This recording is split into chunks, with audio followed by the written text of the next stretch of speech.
یا اللہ آپ نے دین ہم تک پہنچایا، ہم گواہی دیتے ہیں اور ہم آپ کو گواہ بنا کر کے کہتے ہیں، ہم آپ کو گواہ بنا کر کے کہتے ہیں آپ ہمارے اللہ ہیں اور ہم آپ کے بندے ہیں۔ اور آپ کے نبی کو ہم کیا کہیں گے؟ آپ گواہ رہیں، آپ گواہ رہیں، ہم نے آپ کے نبی کو اپنا نبی مان لیا۔ اللہ بنا نشہدک، اے اللہ ہم آپ کو گواہ بناتے ہیں، انا نشہد، ہم گواہی دے رہے ہیں محمد رسول اللہ۔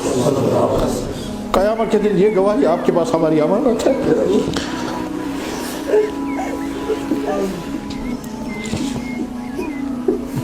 آپ خود قیامت کے دن فرما دیجئے تمہاری گواہی میرے پاس ریکارڈ میں ہے۔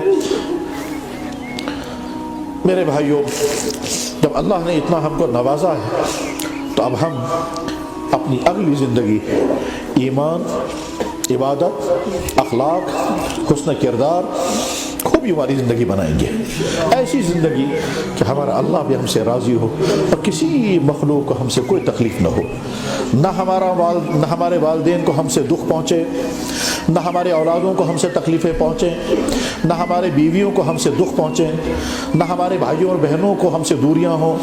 ہم افسر ہوں گے تو ہم ماتحتوں کو دکھ نہیں پہنچائیں گے، ہم ملازم ہوں گے تو ہم اپنے کولیگوں کو تکلیف نہیں پہنچائیں گے، اور ہم ٹیچر ہوں گے تو اپنے اسٹوڈنٹ کا حق نہیں ماریں گے، ہم ڈاکٹر ہوں گے تو پیشنٹوں کے ساتھ حسن سلوک کریں گے، ہم عدالتوں میں ہوں گے تو عدالتوں کو ظلم کا نہیں انصاف کی جگہ بنائیں گے جو ہم سے ہو سکے گا، ہم زمیندار ہوں گے تو اپنے پڑوسی کا حق نہیں ماریں گے، ہم جہاں ہوں گے اچھے بنیں گے، ہم جہاں ہوں گے اللہ کے نبی کے وہ امتی بنیں گے کہ اللہ کے نبی بھی ہم سے فرمائیں گے تم میرے ہو اور میں تمہارا نبی ہوں۔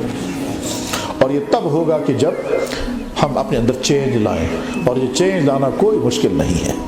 انسان ارادہ کرتا ہے تو کفر کی بدترین زندگی کو چھوڑ کر ایمان کی بہترین زندگی اپنا لیتا ہے، اور انسان ارادہ کرتا ہے تو گناہوں کے دلدل سے نکل کر کے مقام عالی تک پہنچ جاتا ہے۔ ہر زمانے میں رہا ہے، آج کے زمانے میں بھی ہے۔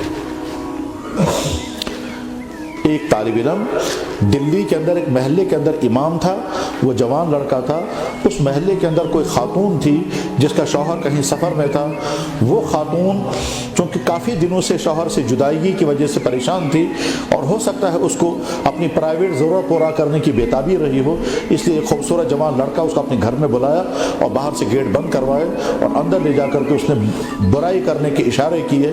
لڑکا پہلے تو سمجھا نہیں، اور جب سمجھ گیا تو اس کے بعد اس نے ارادہ کیا کہ میں یہ گناہ نہیں کر سکتا۔ اس خاتون نے یہ کہا کہ تم بچ نہیں سکتے، دروازے سارے بند ہیں، تمہیں کرنا ہوگا۔ اس کے بعد اس طالب علم نے کیا کیا کہ وہ چلا گیا باتھ روم کے اندر، لیٹرین کے اندر، اور وہاں سے گندگی لے کر اپنے جسم پر ملی تاکہ اس عورت کو مجھے دیکھ کر نفرت ہو جائے اور میں بچ جاؤں۔ چنانچہ ہوا۔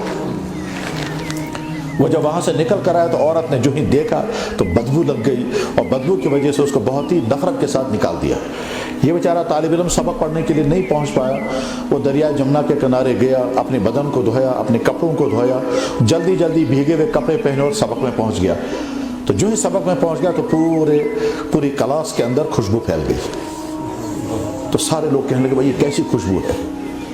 وہ سوچنے لگا خوشبو کہاں، میں تو بدبو میں سے نکل کر آیا، اور شاید صفائی کرنے میں کوئی کمی رہی ہے اس لیے ان کو بدبو آ رہی ہے۔ اب وہ محبت کی بنا پر بدبو کے بجائے وہ کہتے ہیں یہ خوشبو ہے۔ جب سارے طالب علموں نے پوچھا تو آخر میں ان کے استاد نے اس سے پوچھا بھائی تم نے کیا عطر لگایا؟ اس نے کہا حضرت مجھے معافی دے دیں، میں نے عطر تو نہیں لگایا، بس کپڑے دھوئے ہیں، ہو سکتا ہے کہیں گندگی لگی ہو۔ اس کے بعد اگلے دن پھر وہی خوشبو، اگلے دن پھر وہی خوشبو، یہاں تک کہ یہ خوشبو اس کے جسم پر موت تک باقی رہی۔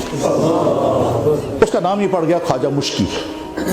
میں نے یہ واقعہ کبھی بیان کیا ہوگا، یہ جو نوجوان جو میرے پاس آیا اس نے کہا ٹھیک یہی واقعہ میرے ساتھ ہو گیا آج کے زمانے میں۔